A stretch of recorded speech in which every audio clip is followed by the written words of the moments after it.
Hey everyone. While little potato, aka Trudeau, Mr. Drama Teacher or substitute drama teacher or whatever bullshit history or background Trudeau Jr. has, none of it has anything to do with understanding business or economics.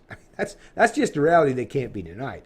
Meanwhile, Trump, the president of the country, our neighbor to the south, the United States, his whole history is all about being a businessman. This guy understands business. It's what he's done basically his whole life is be a businessman. The glaring divide is so obvious. I mean, even a blind person could see it. And Trump, while he's truly trying to invigorate and pump up the economy in the U.S., Trudeau and his band of feminazis, SJWs, and inept, incompetent parasites, well, they just want to assume more and more of your productive income, of your productive wealth. They want to raise taxes. They want to create more bureaucracy. They want to grow government. They want to put more burdens financially and economically on not just businesses and corporations, but even private individuals. And this divide is going to play out, and it's going to show people with real world evidence in real time what the dramatic effect and consequences of these very different approaches to create jobs or stimulate the economy. You're going to find out real quickly or in fairly short order how much of a failure Trudeau is and how much of a success, or at least to a certain degree, that Trump can elicit. Headline from the Financial Post. Apple to pay $38 billion tax on repatriated cash, invest billions on U.S. jobs, manufacturing data centers. So once again, I mean, how many times have we seen just in the last few weeks where the U.S. is truly growing the economy properly, where there's real investment in their economy. I mean, $38 billion. Now, it's a shame it has to go in taxes, right? I'm sure Apple would be much better off spending that $38 billion in the U.S. But hey, they know that wherever they go, these corporations, these businesses, they know wherever they go, they're going to be screwed over by a government one way or the other, but they are patriotic. The folks at Apple are at least enough patriotic that they're willing to forego, the much reduced taxes and rate that they had in Ireland. But at least they're saying, hey, Trump gave us a much bigger tax break, and as a result, all right, you give a little, and I'm going to give a little back. That's a relationship that we should all be hoping for, where government is shrinking their ability to confiscate productive income from not just corporations, but even individuals.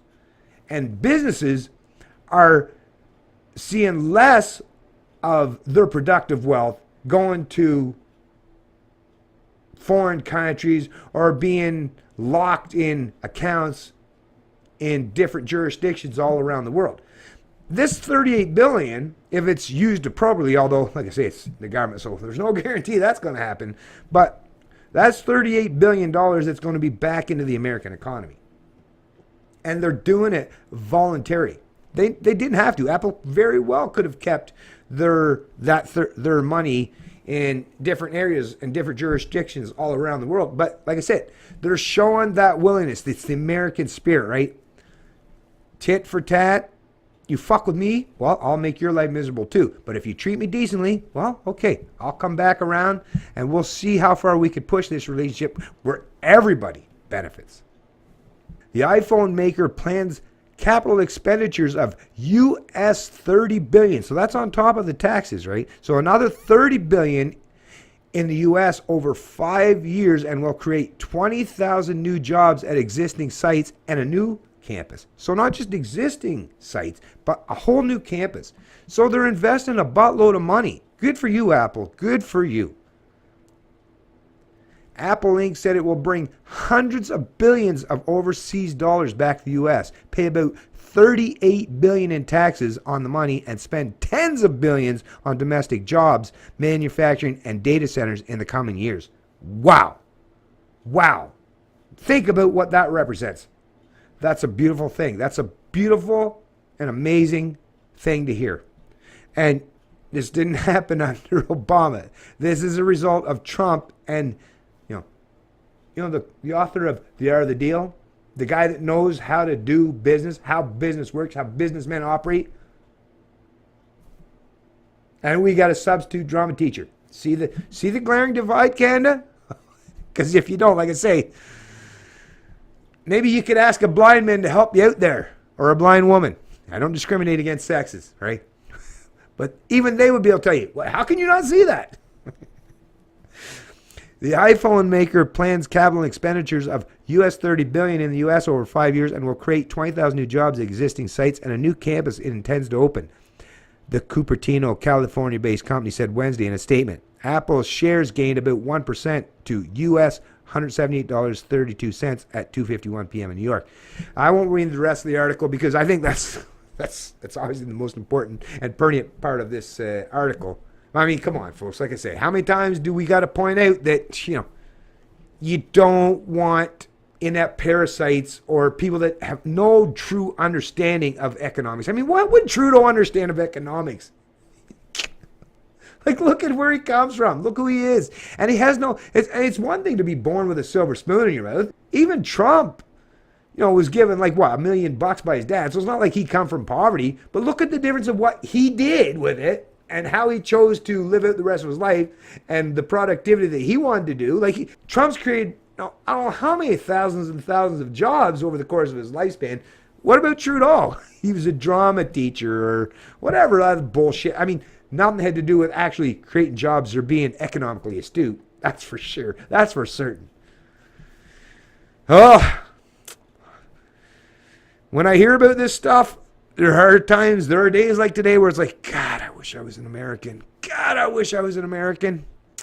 But I am a Canadian.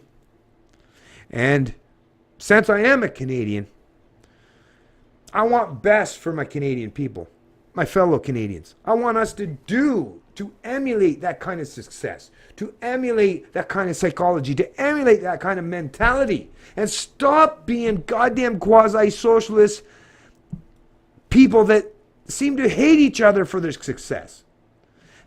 Envy seems to be the dominant factor in Canadian economics. Is, oh, look, that person did better than me. We better take away from them.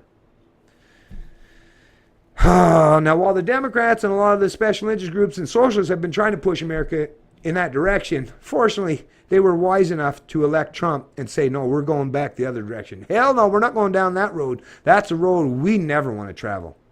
Canada, they've been traveling in that direction for so long, they don't seem to know that there's other paths they can take, or that you can put it in reverse,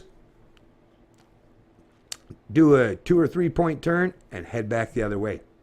Well, fortunately, there are people like us and people from the Financial Post or Post Media that are at least trying to help educate and inform Canadians properly so that we can hopefully put the pressure on the people, on the politicians in this country, say, listen, you're doing things all wrong. You might better look to sources that are leading by example and learn from them. It's Canadian Libertarian, and I love liberty.